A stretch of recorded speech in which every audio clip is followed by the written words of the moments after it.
حضرت یعقوب علیہ السلام نے اسرائیل سے وعدہ لیا تھا کہ میری روح قبض کرنے کے لیے اچانک نہیں آنا، پہلے کوئی قاصد بھیج دینا تاکہ میں موت کی تیاری کر لوں۔ ویسے اللہ کے نبی کے دامن پہ گناہ کا ایک دھبا بھی نہیں آ سکتا اور وہ ہر لمحہ تیار ہی رہتے ہیں، لیکن اس کے باوجود تعلیم امت کے لیے بہت ساری چیزیں ہوتی ہیں۔ میرے اور آپ کے آقا و مولا نے اللہ کی بارگاہ میں یہ دعا کی، اللہم انی اعوذ بک من الموت الفجاۃ، اے اللہ اچانک موت سے تیری پناہ مانگتا ہوں۔ اچانک موت آتی ہے اور انسان کو تلافی کا، توبہ کا موقع بھی نہیں ملتا، تو اچانک اموات سے پناہ مانگی گئی۔ تو حضرت اسرائیل سے عہد لے لیا حضرت یعقوب علیہ السلام نے کہ میری روح قبض کرنے کے لیے اچانک نہیں آنا، پہلے کو قاصد بھیج دینا۔ اللہ کے نبی تھے، ان سے وعدہ کر لیا۔ حضرت اسرائیل ایک عرصے کے بعد حاضر ہوئے، پوچھا کدھر آئے ہو؟ کہا قبض روح کے لیے آیا ہوں۔ کہا تم نے تو وعدہ کیا تھا اچانک نہیں آؤں گا، پہلے قاصد بھیجوں گا۔ تو کہا حضرت میں نے تو قاصد بھیجے تھے۔ فرمایا میرے پاس تو ایک بھی نہیں آیا۔ عرض کی حضرت آپ کے سامنے کتنے لوگوں کی موت واقع ہوئی، یہ میرا قاصد نہیں تھا تو اور کیا تھا؟ یہ اٹھتے ہوئے جنازے میرا قاصد نہیں تھا تو اور کیا تھا؟ آپ کی داڑھی میں سفید بال اترائے، یہ میرا قاصد نہیں تھا تو اور کیا تھا؟ جب بینائی کم پڑنے لگے، جب اعضاء مدمحل ہو جائیں، جب چلتے ہوئے ٹھوکنے لگے، جب بولتے ہوئے لکنت آنے لگے، جب یادداشت کھونے لگے، تو سمجھ لو پیغام موت آ گیا۔ یہ ڈوبتا ہوا سورج ہمیں موت کا پیغام دے کے جا رہا ہے۔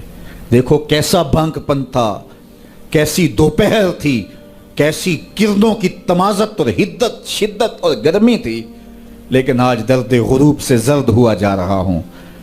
اتنی بڑی کائنات، اتنا بڑا منبع نور کا جو آسمان کے اوپر جگمگا رہا ہوتا ہے، درد غروب سے وہ بھی زرد ہو جاتا ہے۔ دیگر تے دن گیا محمد، اوڑک نو ڈب جانا۔ تو یہ ہمیں پیغام دیتا ہے، میاں تم بھی جا رہے ہو۔ یہ پھیلے ہوئے قبرستان بتاتے ہیں۔ حضرت سیدنا غوث اعظم رضی اللہ تعالیٰ عنہ فرماتے ہیں جاؤ قبرستانوں میں جا کے دیکھو کیسے کیسے حسینوں کی مٹی خراب ہو رہی ہے۔ جو بدن پہ چٹکی بھی نہیں پڑنے دیتے تھے مٹی کی، آج ان کے کفن بھی تار تار ہو گئے ہیں۔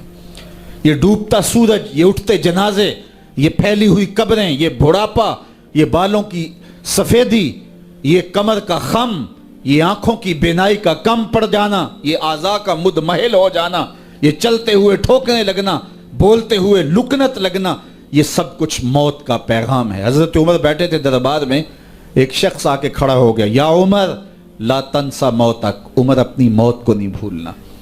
حضرت عمر یوں کانپتے ہیں جس طرح بید کی شاخ کانپتی ہے۔ اللہ اکبر۔ کہا میاں روز آ جایا کر اور مجھے روز یہ میسج دے دیا کر۔ بھری بزم میں وہ آ کے کہتا ہے عمر موت کو نہیں بھولنا۔ مہینے کے بعد مشاہرہ بھی دیتے ہیں۔ ایک دن آیا، اس کا شکریہ ادا کیا، مشاہرہ دیا، آج کے بعد نہیں آنا۔ مجھ سے کوئی گستاخی ہو گئی؟ نہیں۔ کوئی اور شخص آنے لگا؟ نہیں۔ تذکیر موت کی ضرورت نہیں رہی؟ فرمایا نہیں۔ تو پھر مجھے چھٹی کیوں دی جا رہی ہے؟ تو حضرت عمر روئے، داڑھی پہ ہاتھ رکھا، ایک بال الگ کر کے کہا یہ دیکھ میری داڑھی میں سفید بال آ گیا، اب تیرے آنے کی ضرورت نہیں ہے، یہ بال ہی مجھے چین سے نہیں بیٹھنے دے گا۔ ہماری تو پوری داڑھی بھی سفید ہو جائے نا۔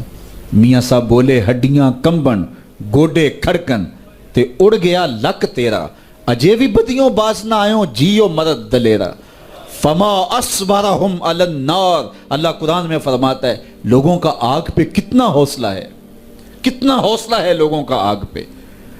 کہتے ہیں دیکھو دیکھی جائے گی، کہتے ہیں دیکھ لیں گے۔ کوئی کہتا ہے فلاں بخشا گیا تو میں بھی بخشا جاؤں گا۔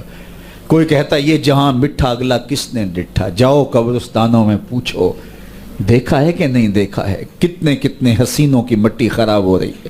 تو قبل اس سے کہ وہ وقت آئے کوئی حجت باقی نہ رہے، مجھے اور آپ اپنی زندگی کو اللہ کے حضور سپرد کرنا ہے، اور موت کا ذائقہ ہر ایک نے چکھنا ہے قبل اس سے کہ وہ وقت آ جائے اور پھر پچھتاوا ہو۔ آج میں اور آپ اپنی زندگی کو اللہ کے حضور پیش کرنے سے پہلے اپنے آپ کو تیار کریں۔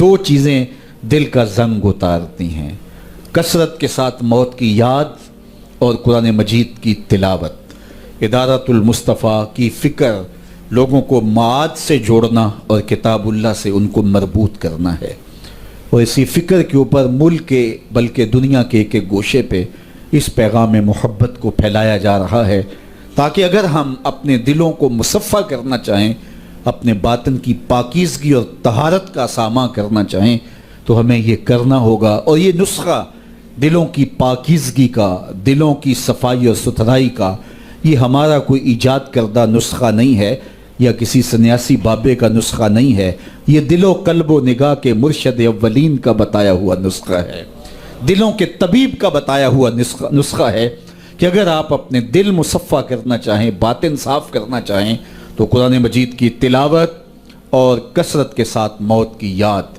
یہ تمہارے دلوں کو پاک کر دے گی۔